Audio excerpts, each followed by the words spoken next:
I believe in the first show I proved that Wolfe Tone was murdered. But how was he murdered for the second time in the 19th century, the 20th century, and right up to today? By historians, detractors, even by supporters. Here's how.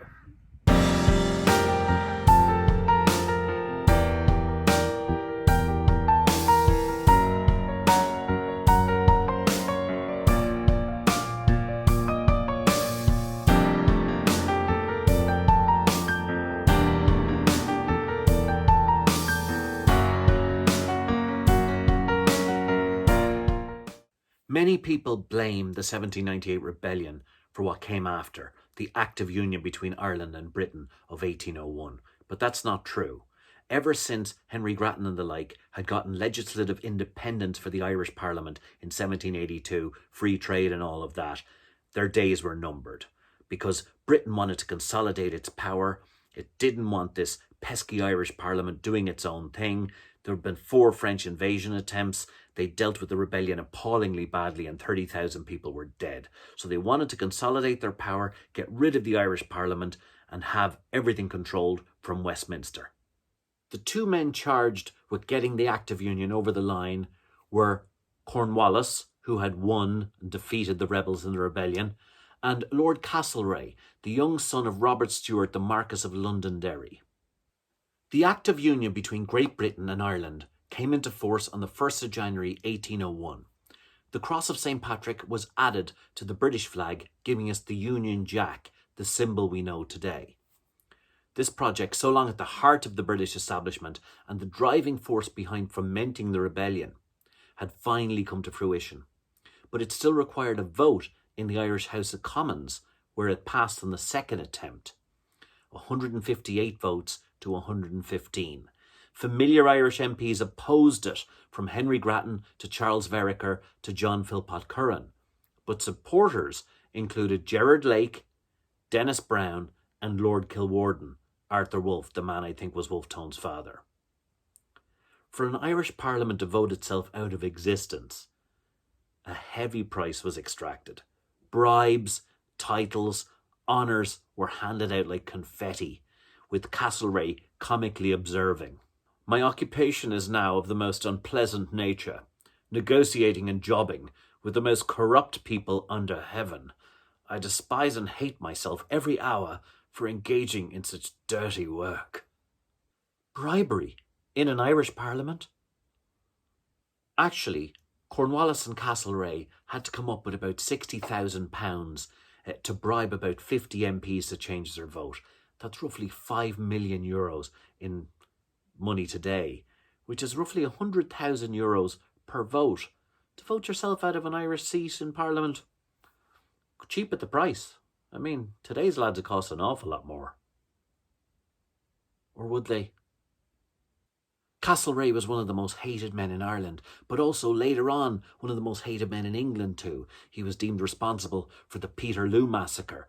In 1822, in a bizarre twist of fate, he took his own life, cutting his own throat with a penknife, but he didn't miss the carotid artery. And he actually cut his own throat, unlike Wolfe Tone. In another strange twist regarding this period, the Act of Union was supported by Catholics. Catholics were Unionists. They believed that by getting rid of the Protestant ascendancy Parliament, they had a much better chance of getting full Catholic emancipation from the King and from the British Parliament. On the other hand, Protestants were anti-union because they realised the special position they had in Ireland with their own Parliament. So again, everything is backwards. Don't wash. On the 27th of March 1802, the Treaty of Amiens is signed between Cornwallis and Napoleon's brother Joseph Bonaparte. This ends 9 years of war between France and every other country in Europe. Britain is exhausted. She wants to reopen trade with the rest of Europe. Napoleon has trounced everyone else in Europe in battle. And so this peace treaty is signed and Britain has to recognise the French Republic. However, Napoleon would not sign the treaty until a United Irishman and a French general, Napper Tandy, was released from custody. Napper Tandy had, of course, commanded the third mission that Wolfe Tone had sent in 1798, landing as it did on Rutland Island. The postman was coming around with the post. Napper said, "Show me the post." The postman said, "No, I cannot. I must. It can only be seen by the postmaster." Napper Tandy put a gun to his head and said, "I'm the postmaster now." Very Clint Eastwood. But in that post is where Napper realised that Humbert had been defeated at Balnamuck, and that's why his mission, a small mission, turned back and went via Bergen in Norway, down through Europe, trying to make its way back to Paris. When they got to Hamburg, a free city, but loyal supposedly to Napoleon, they extradited Napper Tandy and his companions into British custody. This drove Napoleon mad. The Senate of Hamburg decided to appease Napoleon with a payment of 4.5 million francs. What did Napoleon do with the money? Well, he paid off his wife Josephine's debts and built her the beautiful Malmaison. Very romantic gesture, ladies, I'm sure you agree. Malmaison, the masterpiece, of course, that included the famous bedroom where Napoleon and Josephine did their lovemaking. Napoleon once writing to Josephine, "I will be home in 3 days, don't wash."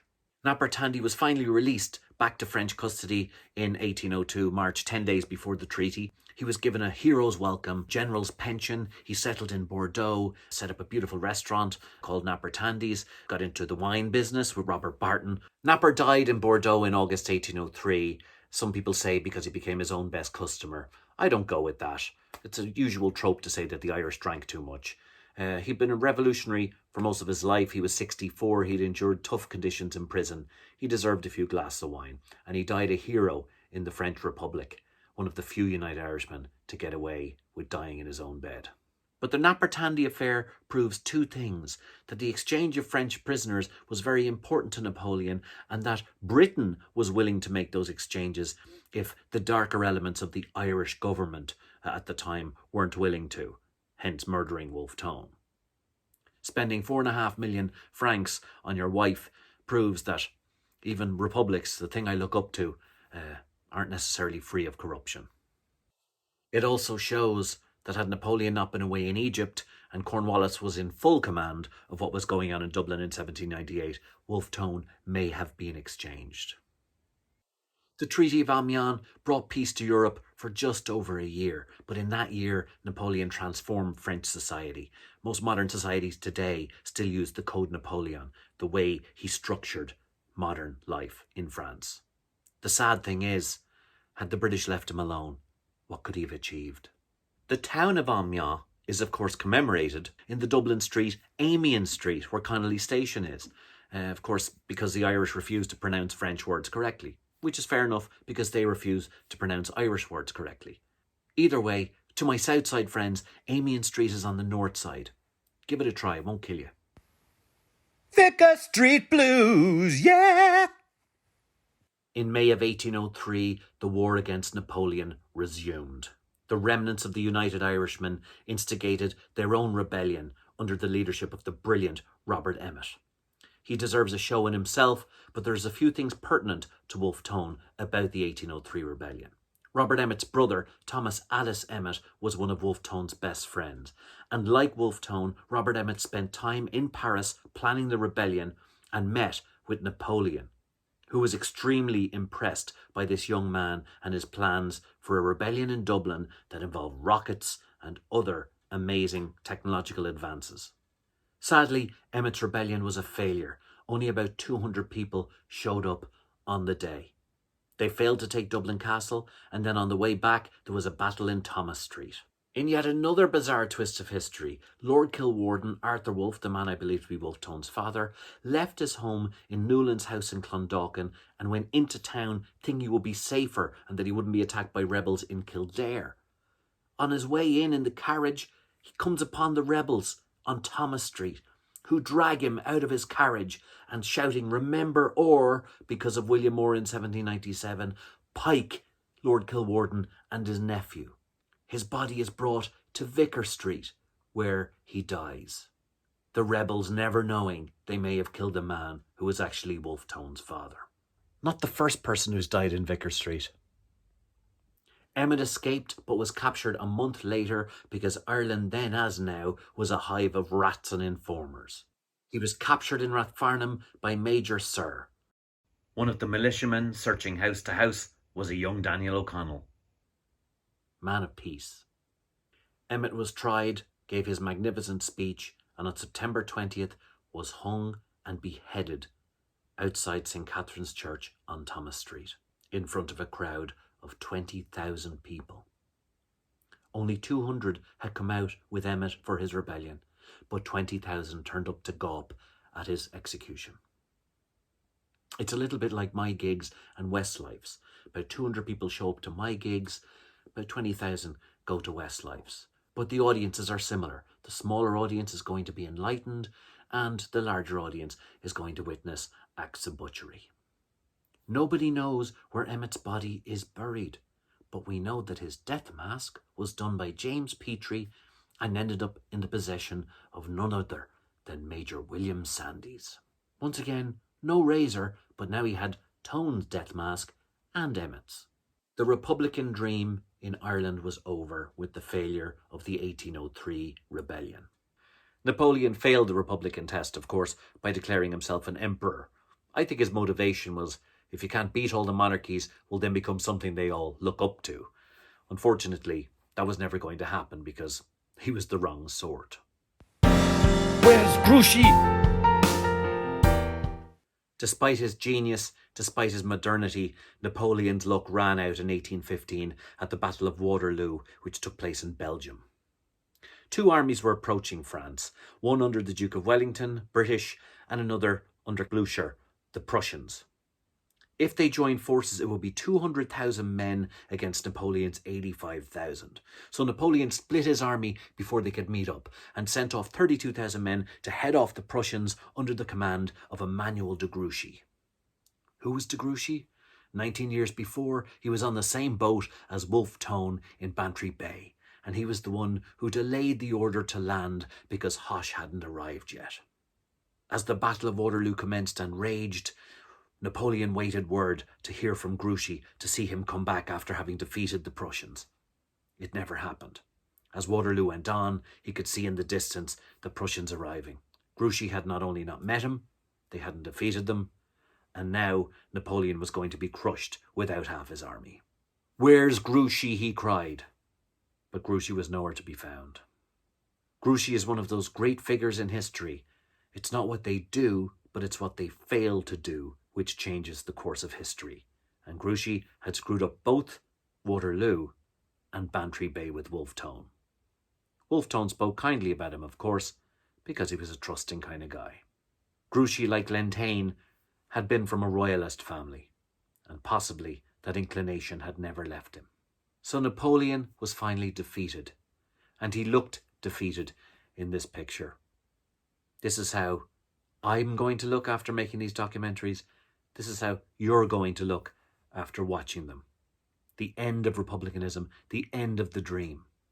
One soldier of the French army, who was not at Waterloo and was down in the Pyrenees defending the southern approaches to France, was the son of Wolfe Tone, William Tone.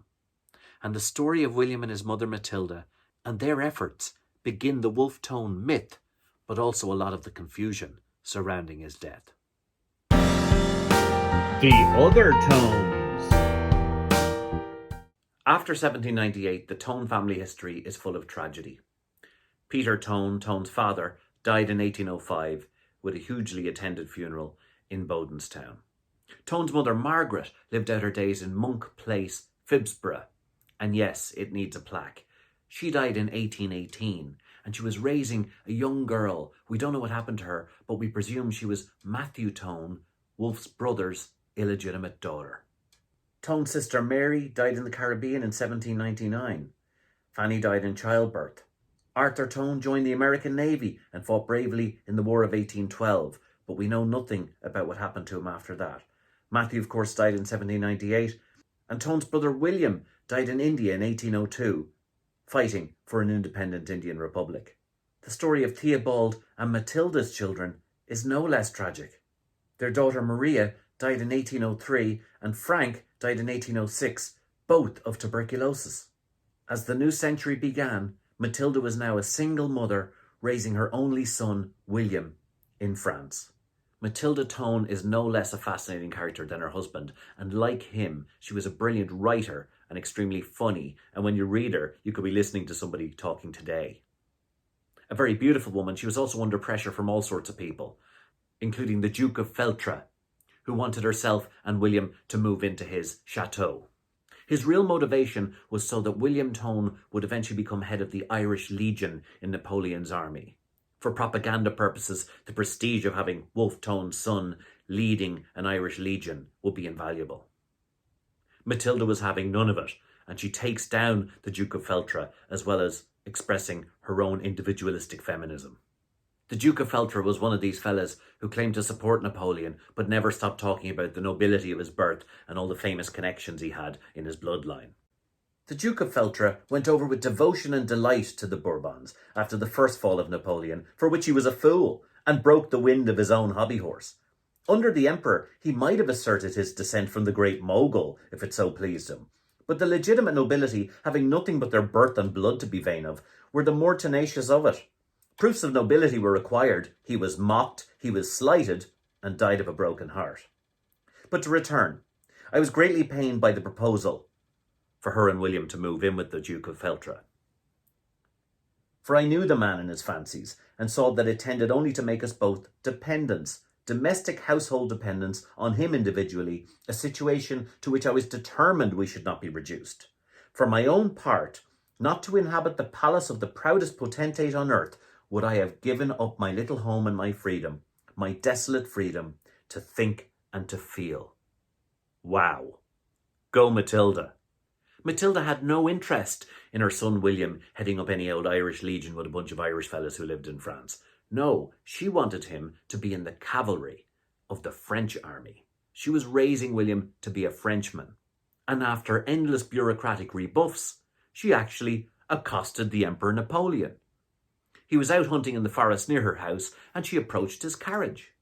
She presented her credentials, reminded him of who Wolfe Tone was, her husband. Ah, Tone, I remember. She wanted two things from the Emperor. I want my son to become a naturalized citizen of France. She knew how important that was in relation to Tone when he was captured. And secondly, I want him to be in the cavalry school. Matilda was worried because William suffered from TB, just like his siblings who had died. She knew in the cavalry school he would be well taken care of. She was doing okay on the small stipend she had, but not that okay. A crowd had gathered around to see what this woman wanted. But Napoleon, admiring her tenacity, said, done. William was to become a citizen and join the cavalry school. What I love about Matilda Tone is, like me, she's a stickler for accuracy, and she hates people making stuff up about her. Later on, the story of her looking for her son's citizenship and cavalry school enrollment became, she wanted back pay for her pension. She wanted the arrears of her pension. This drove her mad. She wrote, and this could sum up how I feel about the way history is taught. The story about me has been furnished up with alterations, additions and embellishments so as to form a sort of dramatic narrative, amusing to read, but where times are confounded, the truth and fable strangely jumble together. In a historical novel or tragedy, this license is permitted or taken, but the author generally apologises for it. I cannot think it should be practised in real life and on living and feeling beings. Right again. I let you know when I'm making stuff up. So the son of Wolfe Tone is now a fully trained cavalry officer fighting for Napoleon in the Napoleonic Wars. He receives 10 wounds and 6 lance wounds at the Battle of Leipzig, the Battle of the Nations, the largest battle on European soil until World War I. He survives all this and the fall of Napoleon, but when the Bourbons come in, when monarchy is restored, it's really time for Republicans to get out. Most of them are put on half pay and are looked down upon by the new regime. Matilda eventually remarries a Mr. Wilson, a man recommended to her in Wolfe Tone's last letter. She becomes Matilda Tone Wilson, and the whole family, Mr. Wilson, Matilda and William, move to America and settle in Georgetown in Washington, D.C. Wilson's always going to come second to Theobald, but he dies in 1824. And that's when Matilda and William embark on the project they will be remembered for. This, the Bible of Republicans, the life of Theobald Wolfe Tone. his letters, his diaries, his speeches, and more importantly, their appendixes. Losers History. Until Matilda and William bring out their book, the first 2 decades of the 19th century has seen the winners write the history of the 1798 rebellion. The most appalling of these comes out in 1802, The Memoirs of the Rebellions in Ireland by Richard Musgrave. He frames the entire rebellion as sectarian in nature, the Catholic peasantry uprising against their Protestant overlords and massacring them in terrible events like Scullabogue and Wexford Bridge. The other 20 or so government massacres don't feature. In fact, a lot of things don't feature. As Guy Biner points out in his brilliant Forgetful Remembrance, in a 1,000-page book, only 26 pages deal with Ulster. It was obviously too inconvenient to mention a Presbyterian or Protestant rebellion in the north. Unfortunately, the Musgravian take of the rebellion is the one we see regurgitated again and again and again. Right up to the documentary The Irish Story, where the whole thing seems to be about Scullabogue, sectarian tensions, and Wolfe Tone cheated the hangman by cutting his own throat. Only Waddy Cox of the Irish magazine does any pushback against this in the 1810s. He goes to jail for his trouble, and eventually they pay him off and he has to move to America. So when Matilda and William's book, Life, comes out in 1826, it causes a sensation. It leaves out a few things, Tone's mean words about America, stories of drink and women, even though he did write the diaries for his family, and some other odd quotes. In 1796 he writes, "I hope the next time they catch me, they may hang me up." And he has an interesting take on Lord Edward's death in prison. Lord Edward died of poison, as it should seem, but whether taken voluntarily by himself or administered by his enemies does not appear. So Wolfe's under no illusions about the Irish prison system. Sadly, the modern editor of the book, Thomas Bartlett, believes the suicide story. He writes in the introduction, "Tone's wound was undoubtedly self-inflicted. The fact that he languished for a number of days afterwards without accusing anyone is proof." And as I proved in the first show, we don't know if it was 8 days, 8 hours, or 8 minutes, or 8 seconds. And how would we know he accused anyone anyway? We didn't get a word out of him for the whole time, bar what Sandys and Lentane told us. The book is brilliant, it's huge, it contains everything of Tone. One reason establishment historians have been able to go with the suicide story, however, is because both Matilda and William allude to believing the story in Life. Matilda says, "His resolution was deliberately and inflexibly taken, in case he fell into the hands of the enemy, never to suffer the indignity of a public execution. Also, in setting off for that last unfortunate expedition, he told me he knew his life was gone, but that executed he never would be." True, but many of us say they'll never take me alive. Also, William, in his appendix, talking about Tone's death, writes, "That his end was voluntary, this determination, previous to his leaving France, which was known to us, and the tenor of his last letters, incline me to believe." And this is usually where historians stop. And they're generally able to say, well, both the wife and son believed it, so there you go. But then they always leave out this next bit. William writes, "But on the other side, it cannot be denied that the character of these men, Tone's jailers, would warrant the worst conclusion." And then William goes into an almighty rant, which basically forms the basis of this entire historical exploration. "The details of my father's death and last words only reached the public ear through their reports, the jailers. No one was allowed to approach him after his wound, no medical attendant to come near him, except the prison surgeon, a foreigner and French immigrant. Why was no coroner's inquest held in his body?" William gets this wrong. There was a coroner's inquest, but could you get your hands on the papers from the day 30 years later in America? "The resistance which was opposed by the military to the warrant of the Chief Justice was indecorous and violent in the extreme, nor was it till compelled by the firmness of Lord Kilwarden to give way that they acknowledged the wound of their prisoner, though, according to their own reports, it had been inflicted during the preceding night. Was it possible that, fearing the interference of the civil courts, they hastened his end, or, what would be more atrocious still, admitting the fact that he had wounded himself, did they intend to conceal it and to glut their mean and ferocious revenge and insult their dying enemy, who had thought to escape their indignities by dragging him out in that state and executing him with their own hands? that their preparations continued till interrupted by the interference of a superior authority, that the wound of their prisoner was anxiously concealed as long as possible, and that no one, even afterwards, was allowed to approach and speak to him during his long agony, are certain facts. Pretty impressive rant, and pretty impossible to leave out if you're writing a book about Wolfe Tone saying that his wife and his son agreed with the whole suicide theory. Regardless of that epic takedown, because Matilda and William offered another point of view in that, well, my father was brave and yes, he said he would never be taken alive, historians are able to pick and choose which version they go with, and they always go with wife and kid believed Tone committed suicide. But there's another reason why Matilda and William may have gone down that road, and it's the reason a lot of historians on the Wolfe Tone supporting side go down that road. Because in a romantic, heroic way, they don't want the mean, torturous government to have the last word.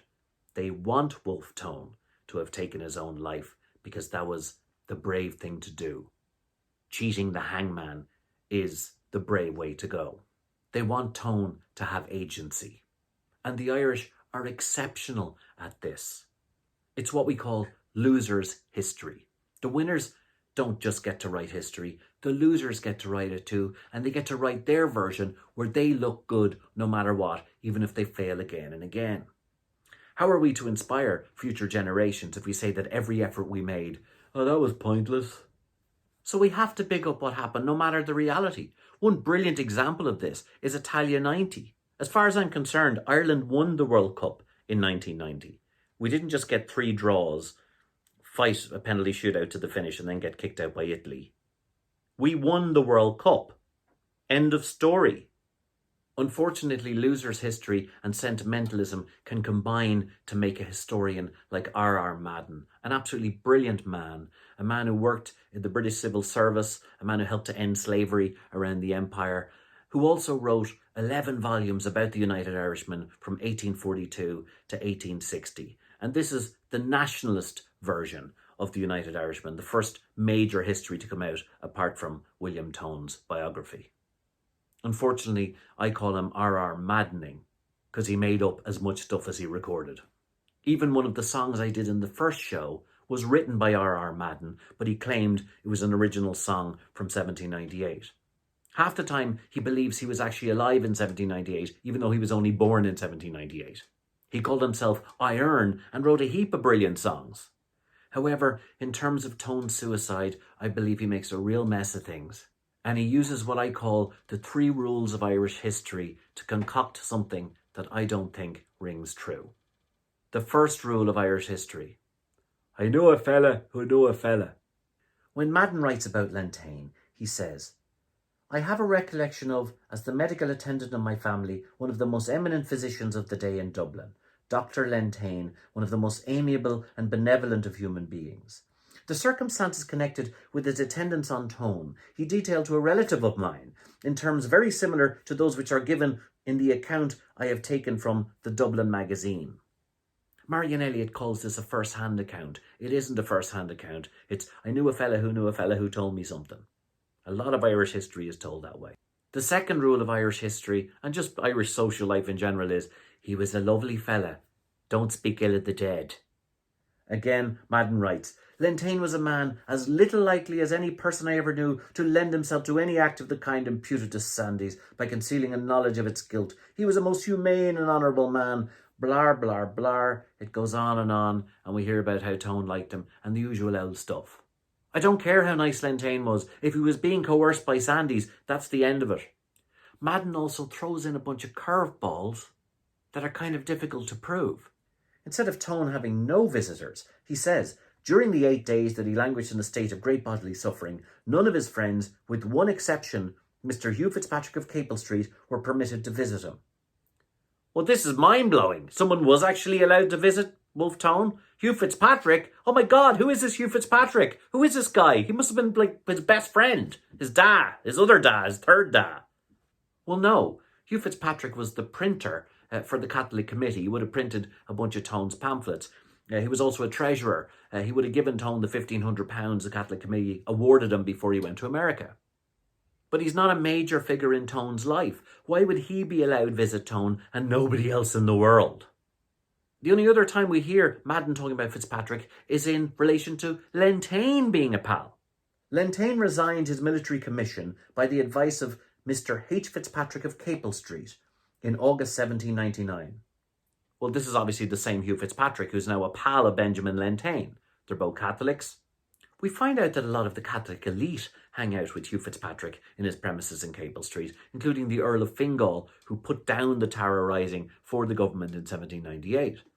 Fitzpatrick also becomes the printer for the new Maynooth Dispensary, the Catholic University of Ireland.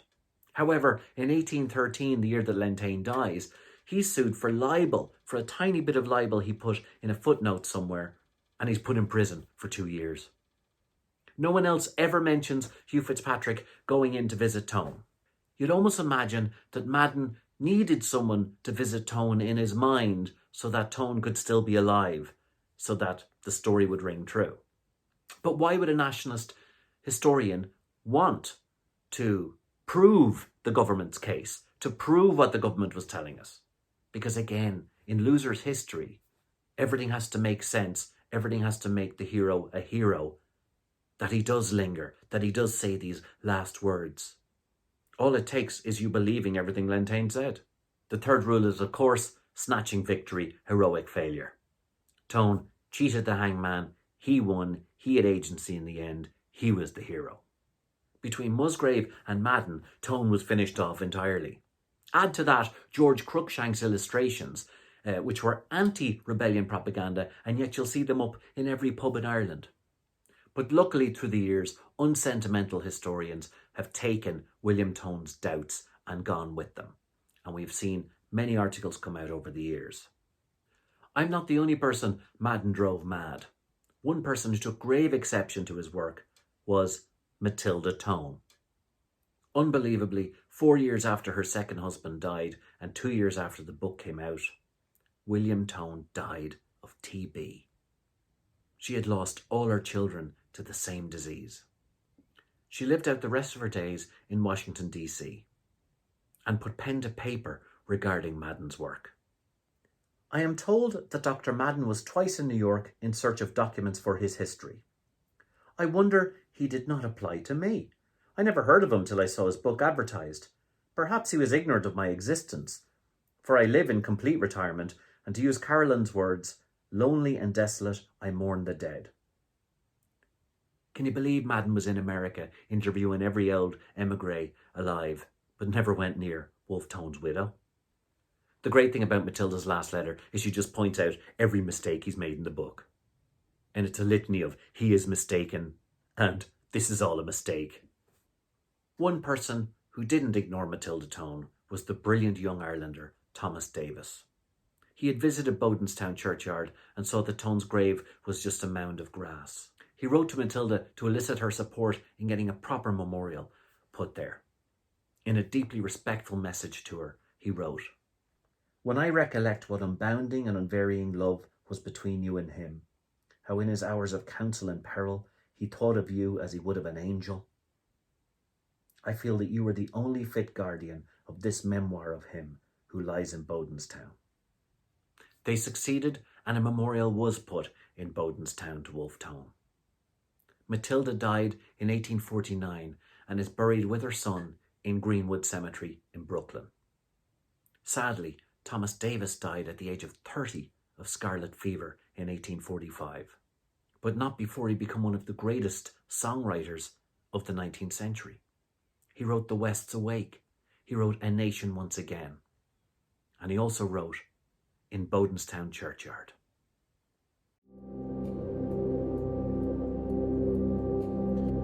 In Bodenstown churchyard there is a green grave, and wildly around it the winter winds rave. Small shelter I ween are the ruined walls there, when the storm sweeps down on the plains of Kildare.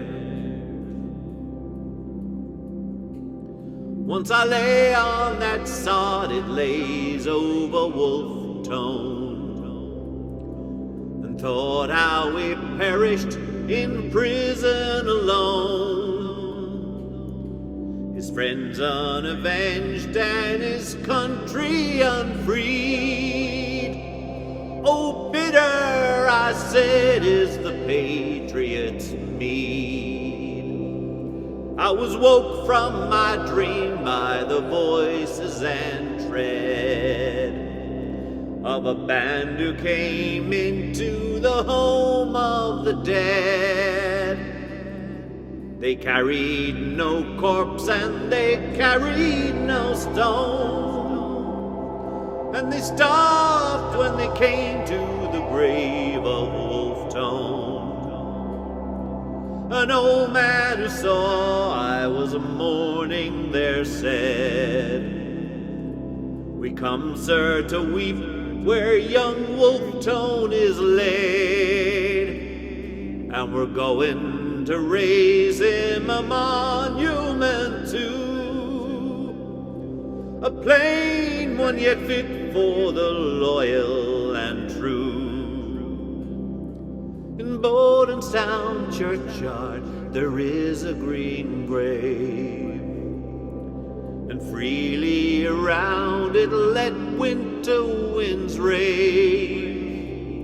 Far better they suit him the ruin and gloom, till Ireland a nation can build him a tomb. Till Ireland a nation can build him a tomb. Till Ireland a nation can build him a tomb."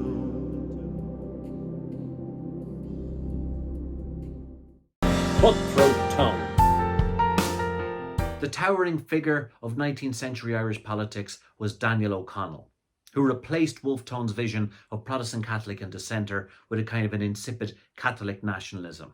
And he never failed to express his disdain for Robert Emmet or the United Irishmen. I'll deal with him in another show, believe me. As if O'Connell hadn't done enough damage to Wolfe Tone and the United Irishmen, along came the Catholic Church to finish the job.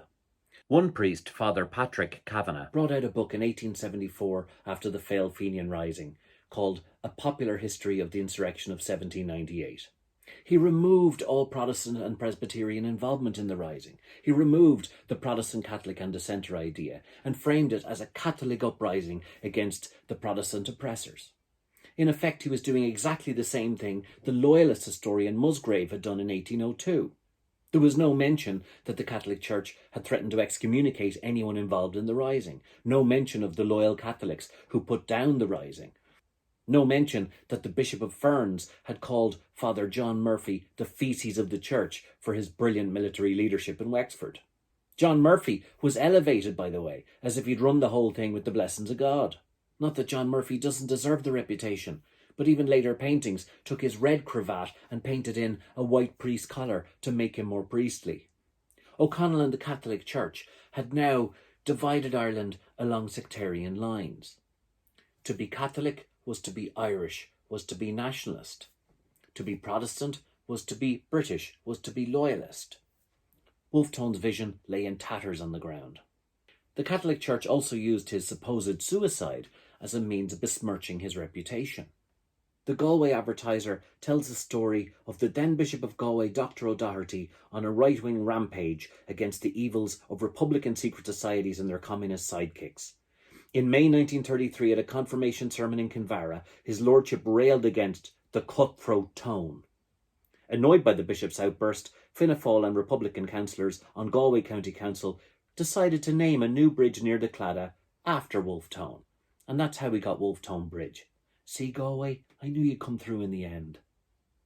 But as we can see, over 100 years later, the intention of the Irish government with the supposed suicide of Wolfe Tone had borne fruit. The Catholic Church all thought he was an immoral sinner for killing himself. In my mind, there is no more funny monument to the Catholicising of the 1798 rebellion than the 1953 memorial in Castlebar to Humbert's French invasion. Nowhere on the memorial do we see Humbert, but we do see a Catholic priest blessing a pikeman. On the back of the memorial, St. Bridget is there. I have no idea why. Flanking each side of the main display of the memorial are two symbols. One makes sense, the Irish harp representing Ireland. But the other symbol is the fleur-de-lis of France. If Humbert was around, he'd have the thing demolished. The fleur-de-lis is, of course, the symbol of royal France, not Republican France. Again, more egoistry from the Catholic Church. In the excellent documentary Rome versus the Republic, Micheál McDowell discusses Wolfe Tone, though never mentions his religion as being Protestant. The Tone scholar Marion Elliott goes through some of Tone's letters with McDowell, but again frames the Rising as somehow a Catholic thing. That's all in the editing, of course. One great revelation in the documentary is that Cardinal Cullen was anti-Home Rule. The Catholic Church in the main was anti-Home Rule.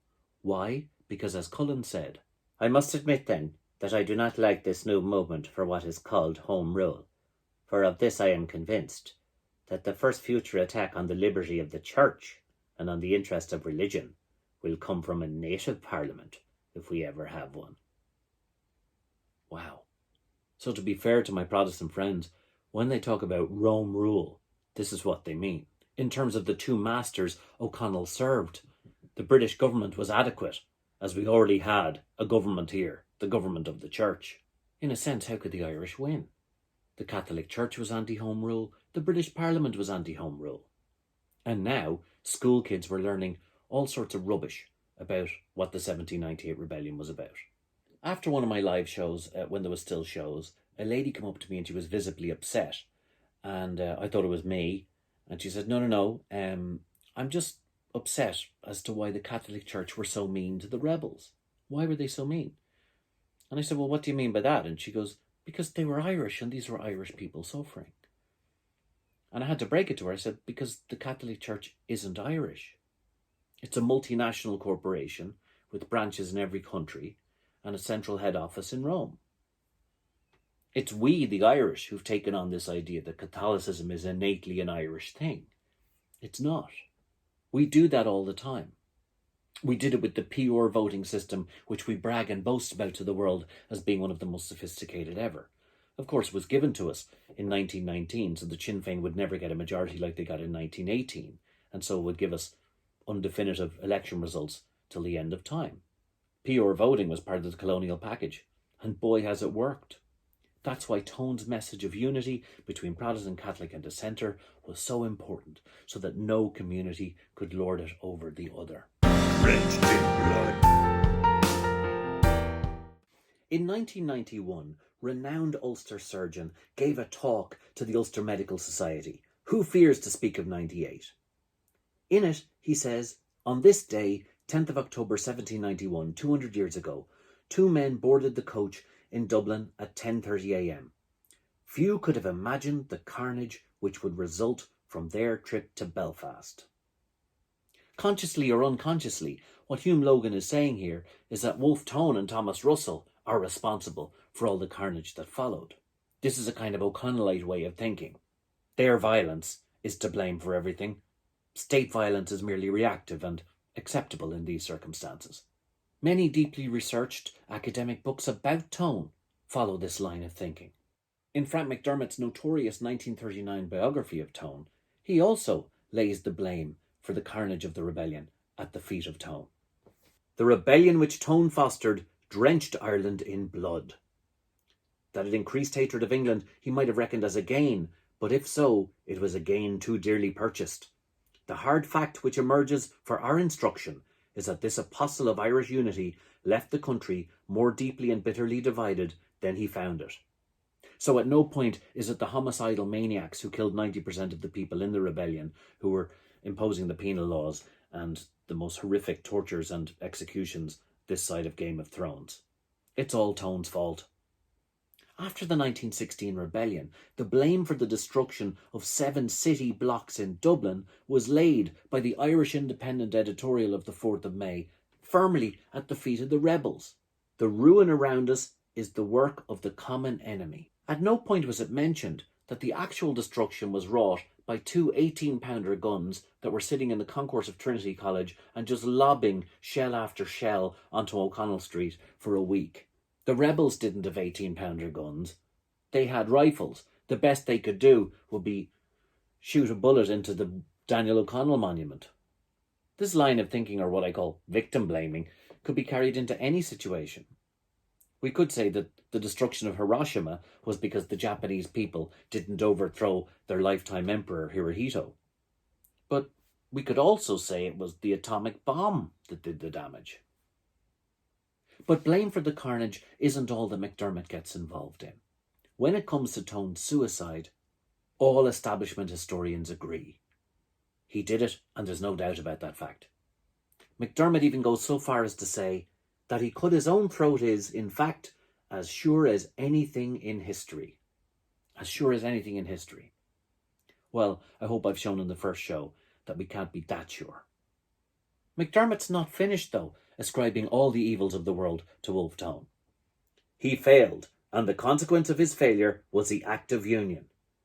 So now Tone's to blame for the Act of Union as well. I mean, it wasn't Henry Grattan holding George III's feet to the fire, or the ineptitude of the Irish government, or the fact that it was planned anyway. McDermott also says the Crown as a symbol of perpetual connection is surely from the Irish point of view a side issue, and that the Irish patriot ought to be content with whatever form of relationship with England might flow naturally from the lessons so acquired. For a fella who spent an awful lot of time writing about Wolfe Tone, he didn't listen to him. Frank McDermott, of course, was a really interesting guy. He was born in Sligo, fought in World War I, was a merchant banker over in New York, came back, helped set up the Fine Gael party, and was appointed to the Seanad by De Valera.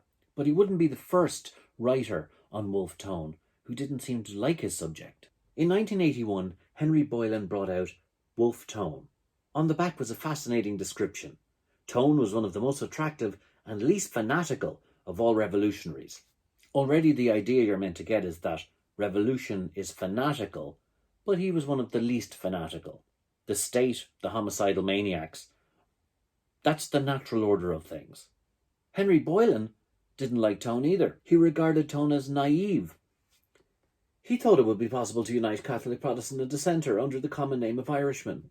He didn't realise the deep-rooted antagonism of the Protestants and Dissenters to being allied to the rest of Ireland. Of course Tone realised the sectarian differences. That's why he was pushing unity among the communities of Ireland. What we have here is a thing called the condescension of hindsight, that we look back and applies today's divisions and today's rules to what was going on back then. Tone believed in unity. He believed in change. If that's naivety, count me in. The most well-known biography of Tone is, of course, Marion Elliott's brilliantly written 1989 Wolfe Tone, Prophet of Irish Independence. The book is full of extraordinary detail, and a lot of it's collected and put together in a way of telling a really good story in a really well-written way. However, a lot of information is jumbled together to tell that story, a lot of which I've refuted in the first show. She writes, Sandys has an evil reputation in Irish nationalist tradition, but Tone claimed on several occasions that he had acted well towards him. You have acted towards me like a brave man and an officer, he wrote in his final letter. He was also said to have left a note explaining that if they sentenced him to be shot, he would not have shrunk from his fate. She repeats the razor left in the cell by the brother trope. I've disproved all of this. Like all establishment historians, she doesn't believe there was any other story but that Tone took his own life. She writes, even today, many Irish people find it difficult to accept that Tone died by his own hand, and yet such action was totally in line with his political thought. Even his widow and son accepted it. Like many historians, she leaves out the big rant William Tone left at the end of the book, where he doesn't accept it. She brings up Cato and Socrates, and then later on talks about Dr. Lentaigne. Madden came to know Dr. Lentaigne in later life, and from first-hand evidence accepts that Tone died by his own hand. As I've told you before, Madden was 15 when Lentaigne died. He was the family doctor. It's possible they spoke about it back then. But I don't think Lentaigne was going to open up to a 15-year-old boy. Marion Elliott gives us a lot of brilliant information, but she also destroys her own argument in the book with these few excellent sentences. Only weeks before Tone's trial, Cornwallis had overturned the verdict of a court-martial and debarred its members from sitting on future trials. The last thing the castle needed was the very public contest which Curran was preparing to launch in the courts. Tone's suicide was a godsend. There, to me, is proof that Tone was done in. His suicide is a godsend, and it's exactly what the authorities want. We got into a little scrape by bringing up Mr. Tone for trial to Dublin by a court-martial, sitting by the side of the Court of King's Bench, wrote Fitzgibbon to Lord Auckland on 15th of November. We shall probably get out of it by the death of Mr. Tone, who was suffered to cut his throat on the day appointed for his execution. This tells you everything you need to know. Tone handed the Irish administration a get-out clause on a plate. Why would he do that? Unfortunately, at the end, we get the same thing as we got from Hume Logan and Frank McDermott, that Tone himself is to blame for the bloodshed, not the administration, who inflicted 90% of it. After the bloodshed of 1798, however, it was an impossible position to defend, and Tone knew it. He had believed civilian bloodshed would be minimal. More than anyone else, Tone was to become the symbol of physical force republicanism. Now, this book was written in 1989, so that phraseology, physical force republicanism, was very much in vogue back then. I would just like to remind everybody that what we've been putting up with for the last 5,000 years is physical force monarchism. Why does no one ever describe it as that? In the end, these are all fine pieces of work full of invigorating detail. But they also tend to patronise their subject. They also tend to blame him for everything that happened. The idea that authority and government are always right and those that rise against it are always wrong runs through every word of them. This striving for historical balance doesn't actually create balance, because the times back then weren't balanced. That's why Wolfe Tone rose up against them. You don't have to love Wolfe Tone, but certainly don't presume you know better than him. Blaming Tone for the carnage and believing the suicide story wasn't the only way of taking down Wolfe Tone for the second time. Another way is to beatify his jailer, William Sandys. Saint Sandys. I think in part one I proved beyond reasonable doubt that William Sandys murdered Wolfe Tone and coerced Benjamin Lentaigne into disguising the wound and then covering it up afterwards. In my research, I found there was a strange campaign to rehabilitate William Sandys. In the Dictionary of Irish Biography, Patrick Long writes, Sandys William, militia and army officer, was a son of William Sandys of Creevamore, High Sheriff of County Longford. Almost nothing is known of his early life, but he had at least one sister. So far so good, but also incomplete. Sandys actually had a brother, whose name was Simon Sandys, who died at the Battle of Vinegar Hill in June 1798. I'm not criticising Patrick Long, because I only found out about this after I'd put out the first show. Colm O'Rourke of the 1798 Rebellion Casualty Database let me know he'd found a Simon Sandys as one of the casualties of the Battle of Vinegar Hill. Sure enough, when I looked it up, I found in the National Archives a petition of a Maria Jackson to Earl Charles Whitworth, Lord Lieutenant, Dublin Castle, alleging impoverished circumstances and requesting government relief. She referred to the loyalty of her brother William Sandys, who distinguished himself considerably in the rebellions of 1798 and 1803, and a brother Simon Sandys, who was killed at Vinegar Hill when opposed to the rebels in 1798. What I'm saying here is we're constantly learning new things all the time. And I can totally understand why historians have to keep going back and revising things as new information comes to light. This bit of information is important though, because if William Sandys wasn't enough of a bollocks already, his brother was killed in the rebellion, so he had even more reason to hate Wolfe Tone and want to do him in. That's not the part of the biographical entry that concerns me though. It's this. Sandys, like Trevor, has been portrayed by most nationalist commentators as a monster in human form, acting with impunity towards prisoners, adding psychological misery to physical cruelty through extortion of money and property for safe conduct or release. Yeah, true so far. Given the confused weave of propaganda, distance in time, and genuinely barbaric acts committed on all sides in the revolutionary environment of late 18th century Ireland, these views remain suspect. Suspect? Okay, there were barbaric acts committed on both sides. I've done the pie chart. 1% of the barbaric acts was done by the rebels, 99% by government forces. Again, this retrospective balance doesn't reflect the reality of the time. Then we have this. Perhaps Sandy's only recorded act of decency from a nationalist source concerns his kindness in November 1798 to the captured Wolfe Tone, noted by Tone himself in his final prison letter to his father. Well, I've explained this already. In order to get his money and his goods to the people he wanted to get them to, Tone had to be very nice to Sandys and say terribly nice things in letters. Tone wanted to give £25 to his father and £25 to Matilda. In today's money, that's £3,000 each. He really wanted to get that £3,000 to Matilda and the kids who were going to be living by themselves in France. I tell Sandys he was a walking saint. It was Sandys too who, when prevailed on by higher authority, surrendered Tone's body, uniform and sword to his friends. Are we meant to love Sandys for this? Because Cornwallis said, hey, you know that stuff you're kind of keeping for your collection? Will you give it to the poor guy's father? No brownie point to me. It's not exactly Mother Teresa. Then again, neither was Mother Teresa. The Sandys love continues in another article that came out in 2013 in History Ireland. Wolfe Tone and the Culture of Suicide in 18th Century Ireland. In this article, Georgina Larragee sets out to prove Wolfe Tone killed himself. It opens with, "It is now widely accepted that Theobald Wolfe Tone probably took his own life." Not that widely. She goes through the usual stuff, the Reverend Jackson affair, the suicide of Cato, of Seneca, and all the rest. But then she gets to a part of the article which I have to call into question. At the time of his death, suicide was a mortal sin, condemned by both Catholic and Protestant churches, and a crime under common law. It was punishable by burial at the crossroads with a stake to the heart, and the confiscation of one's goods and chattels. Given the legal and religious prescriptions against suicide, we must ask why Tone's reputation amongst his peers was not damaged. His contemporaries agreed that he committed suicide, yet he was buried in consecrated ground at Bodenstown Cemetery in the family plot. Again, this would make you doubt he committed suicide.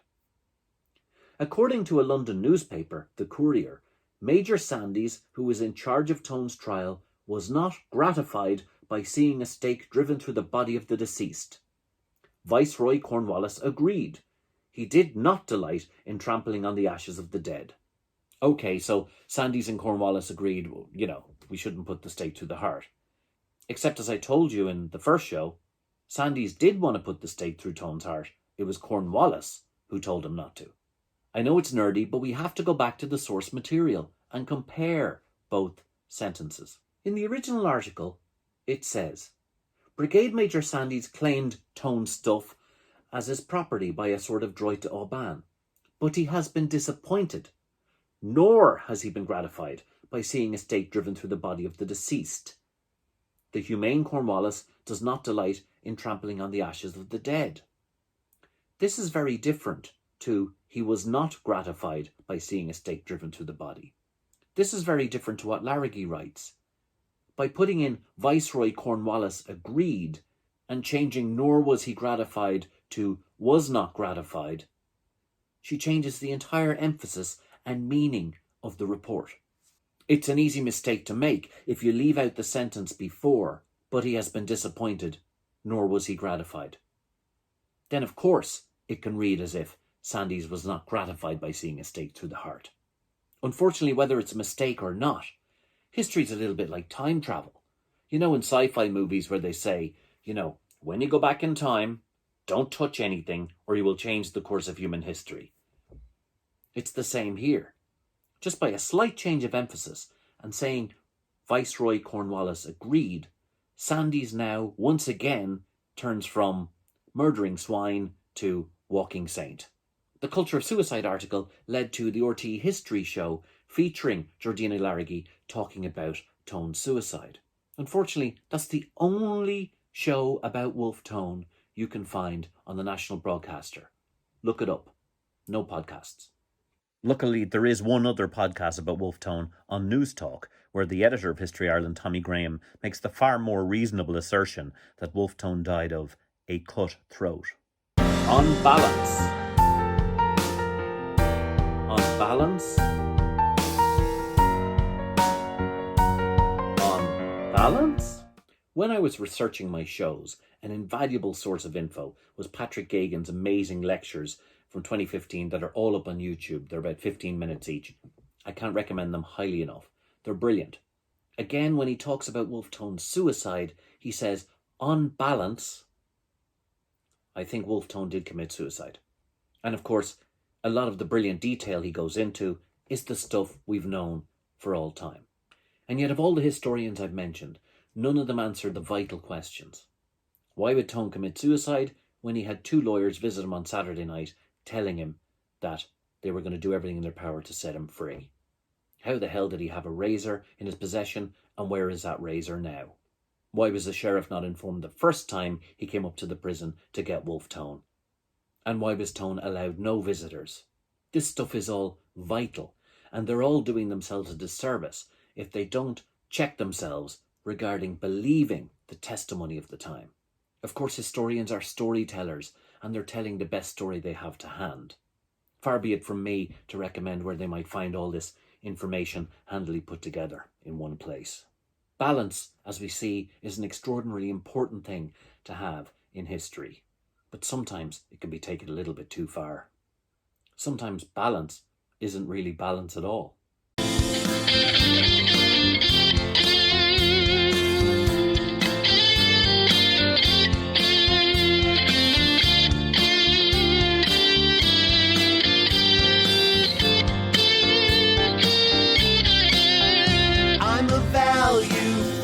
Historian, a state-approved contrarian. I tell both sides of the story, and I hate both IRAs, even the old one. I magnify the massacres inflicted by the rebel curse.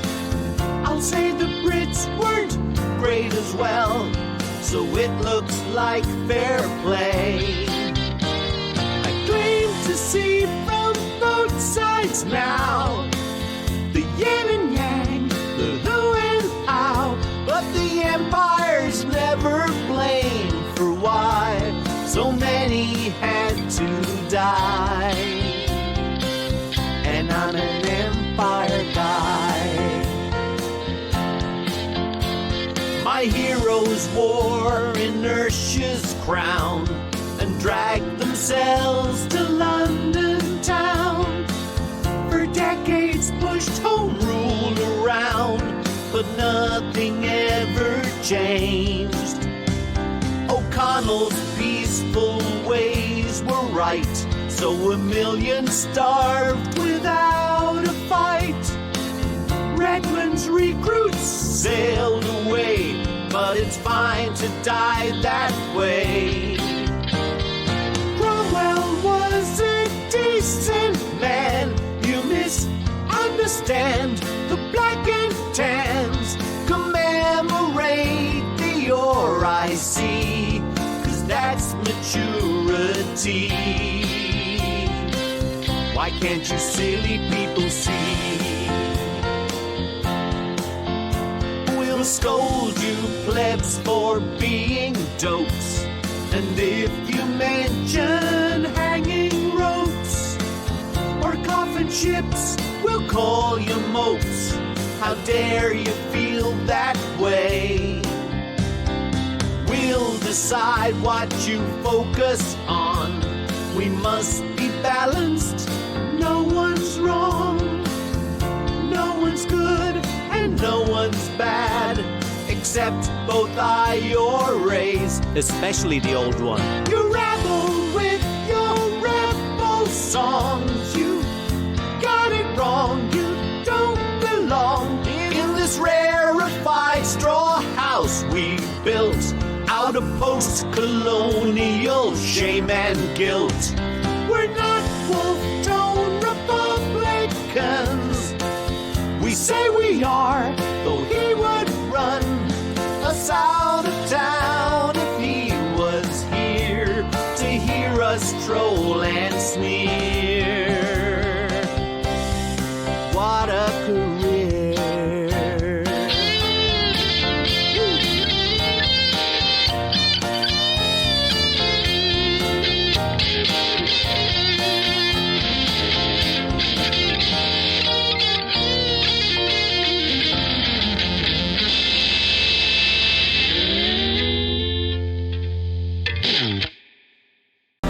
Wolfe, Stone.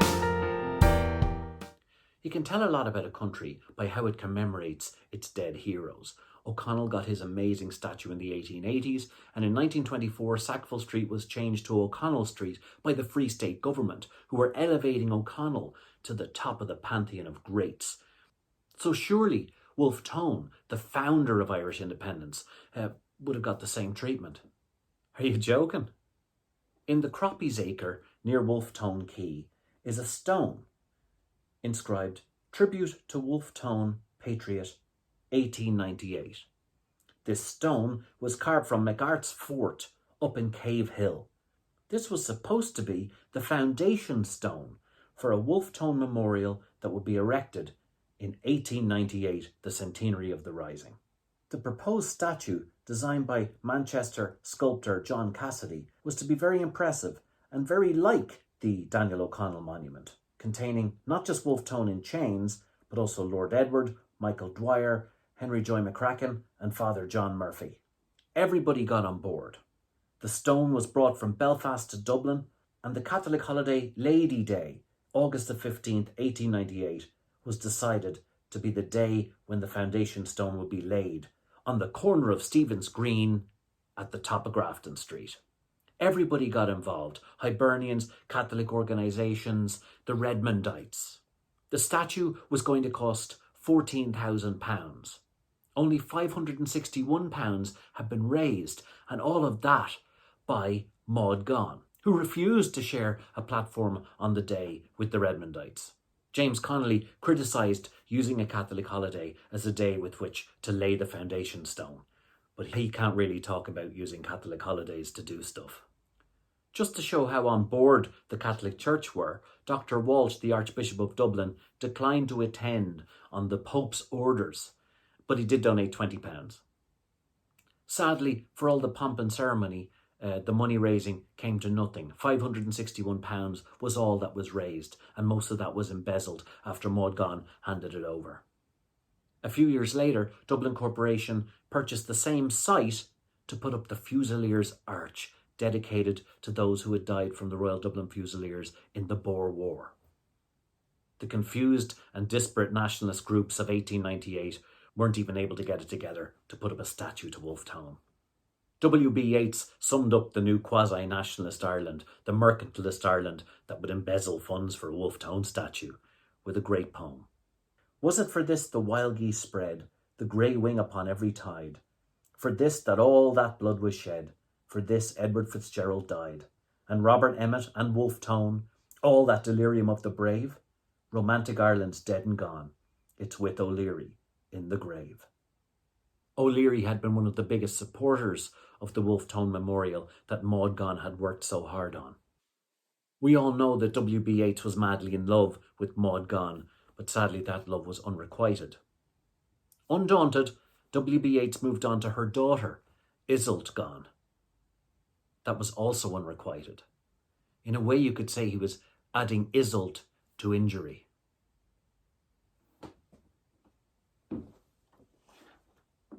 Just get me coat.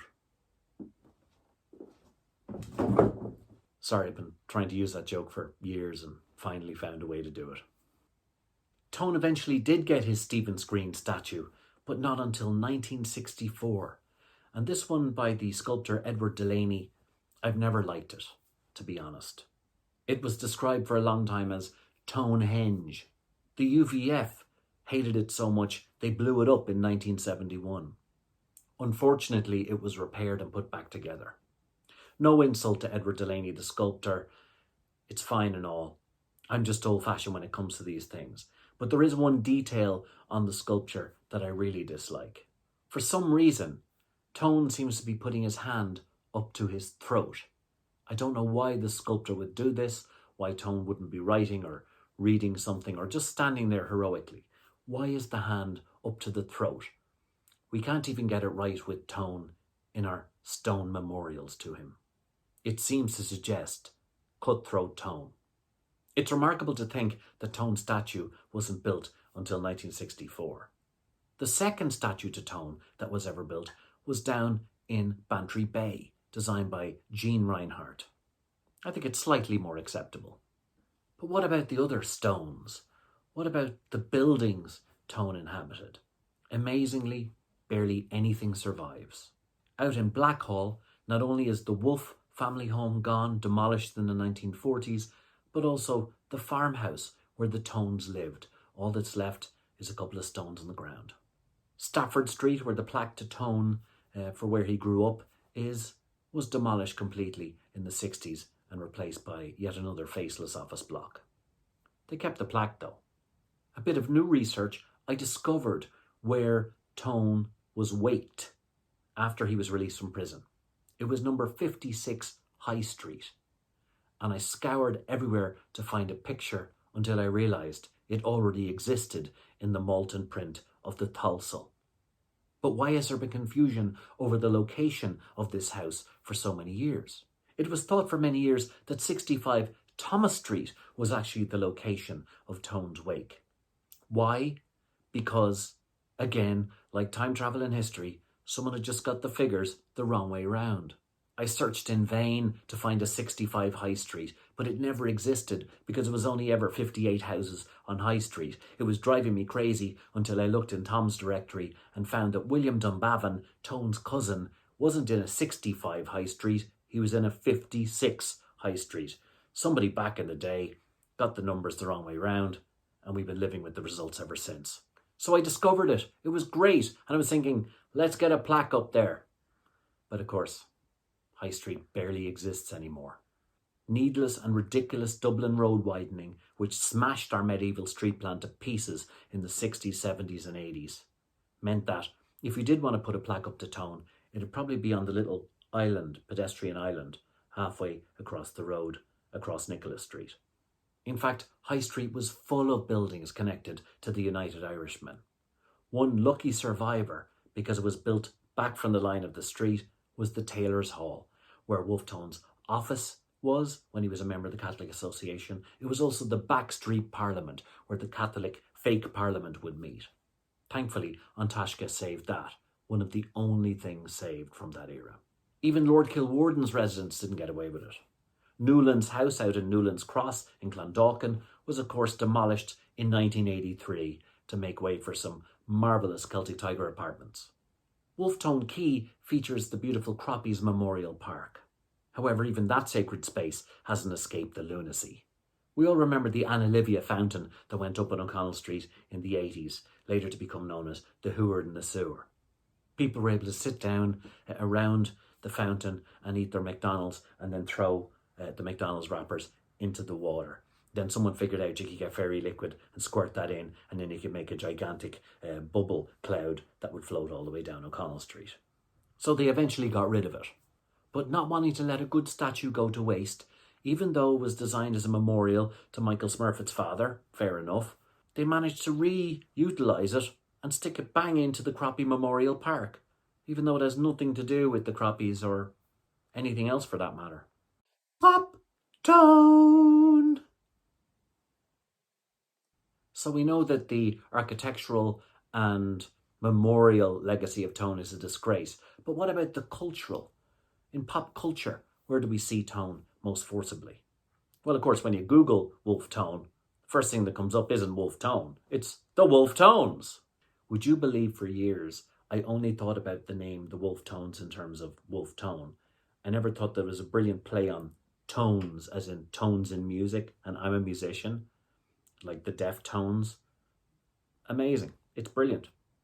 Whatever you think of the Wolfe Tones, they've left a huge musical legacy. Personally, I'd add a bit more piano, but that's just the way I am. The one incredible thing about them is the many guises they take over their album covers. I love 1960s hipsters Wolfe tones. They look like they could have just lived through COVID. Then there's ironic bowler hat wearing Wolfe tones, drinking tea. And my personal favourite, Black Sabbath Wolfe tones. In terms of TV and Wolfe tone, the cupboard's quite bare. He did feature, of course, in The Year of the French, the great book by Thomas Flanagan, but only briefly as the organiser of the Humbert expedition. He also features at the start of the amazing 6-hour TV show that was made from that. Criminally unavailable on DVD or in any other forum. I would love RTE to re-show this show and actually show people that we could make great historical dramas back in the 80s. The actor who played Wolfe Tone was well cast, but I can't even find out what his name was. Later on in the bicentenary year, RTE made a programme called The Officer from France, starring Adrian Dunbar as Wolfe Tone. Excellent casting. Unfortunately, I can't get my hands on that either.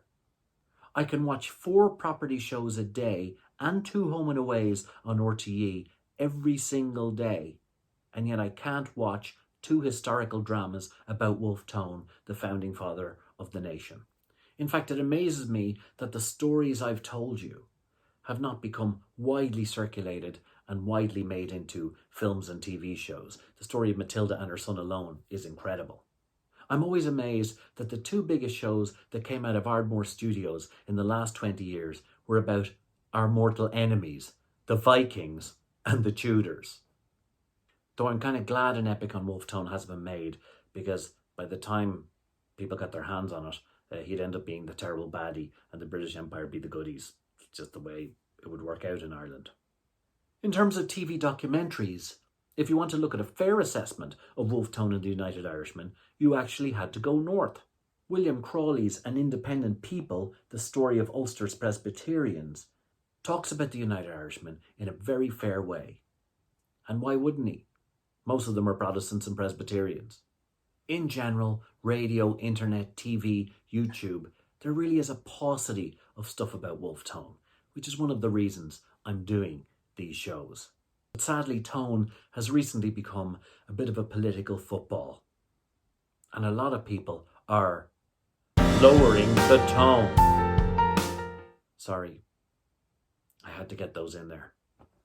Bodenstown, Wolfe Tone's final resting place, has undergone more renovations and upgrades than a beef baron's mansion. Mainly because the Irish keep taking lumps out of it. The original grave, erected by Thomas Davis, had to be moved because people kept coming down and taking chips off it and bringing it with them. Why did the Irish have to turn everything into a holy relic?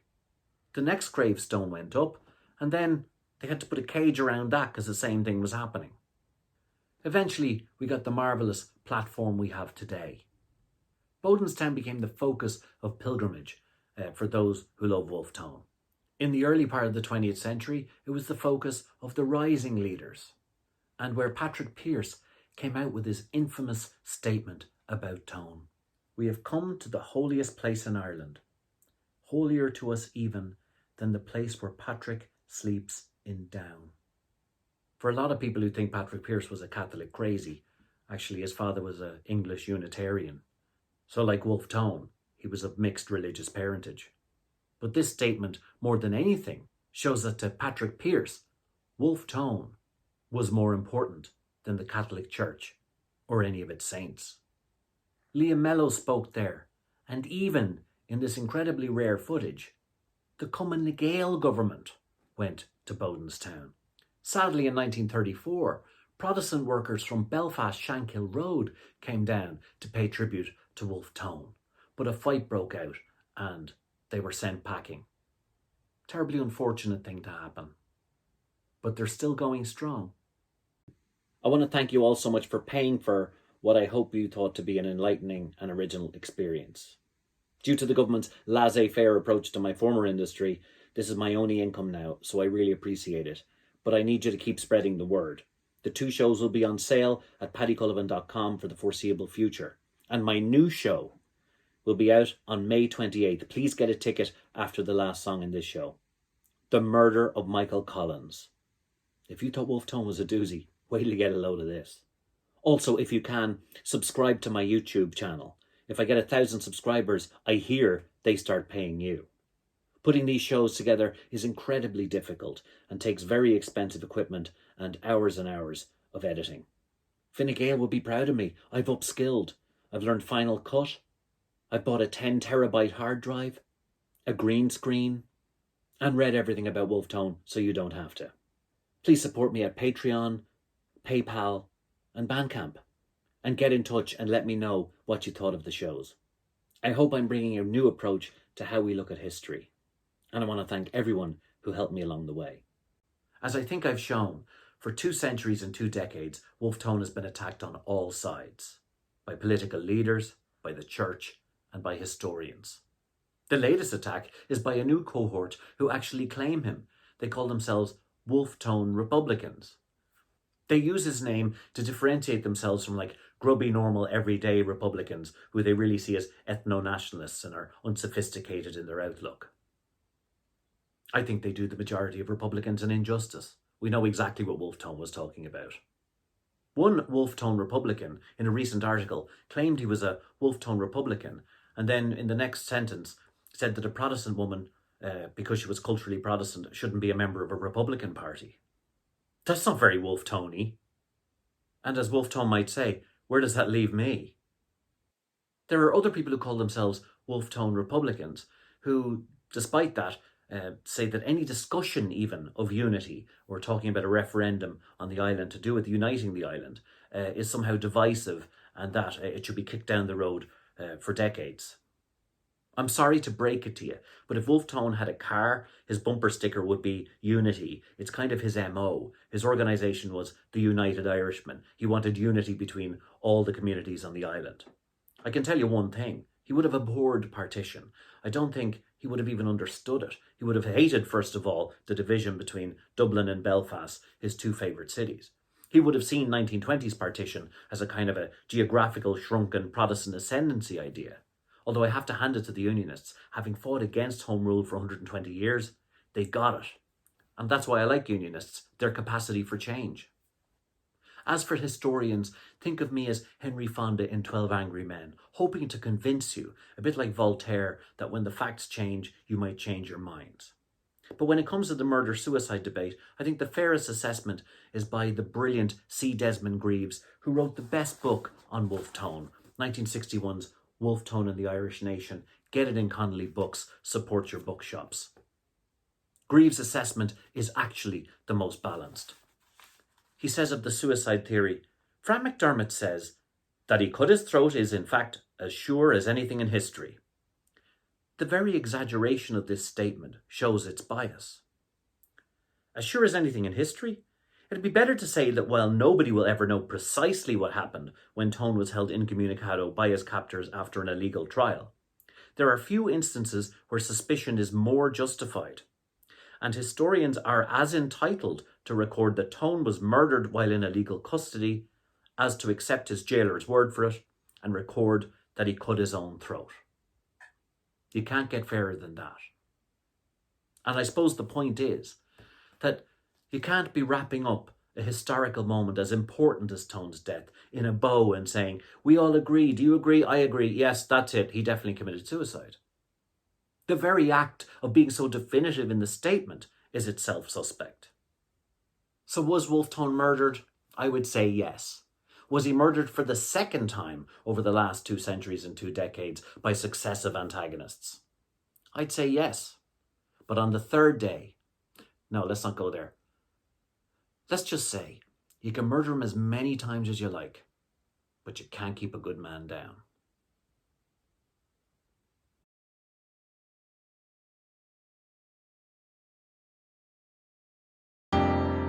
If you dig in the dirt, you will come up dirty.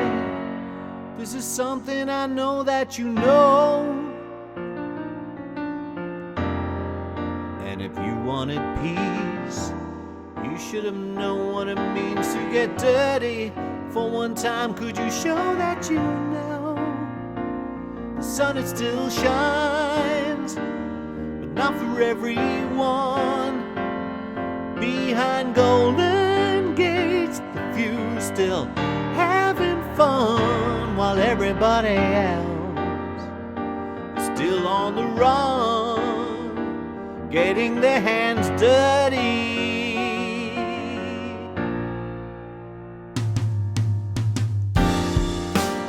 You don't know what it means to get your hands dirty.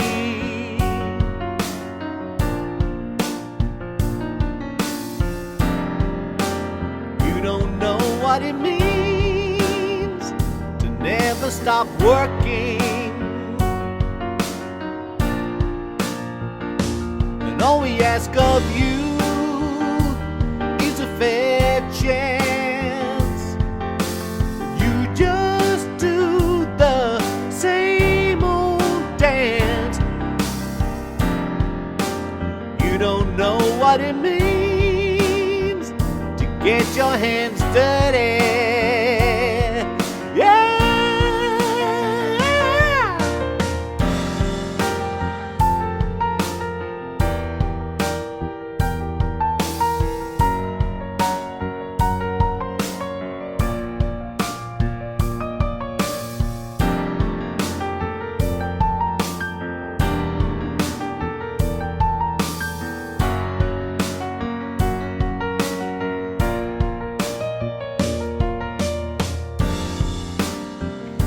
All that we need is to get up early.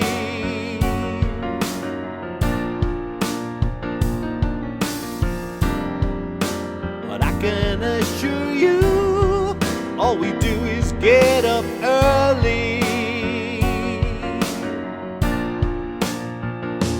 And every time you do that thing, a bell somewhere rings, but you never hear it. You don't know what it means to get your hands dirty.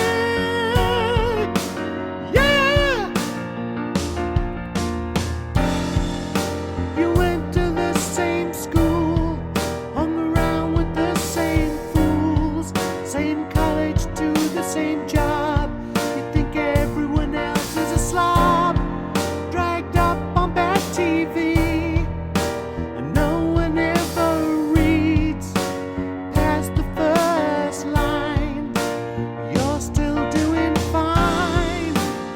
Don't know what it means to go north side.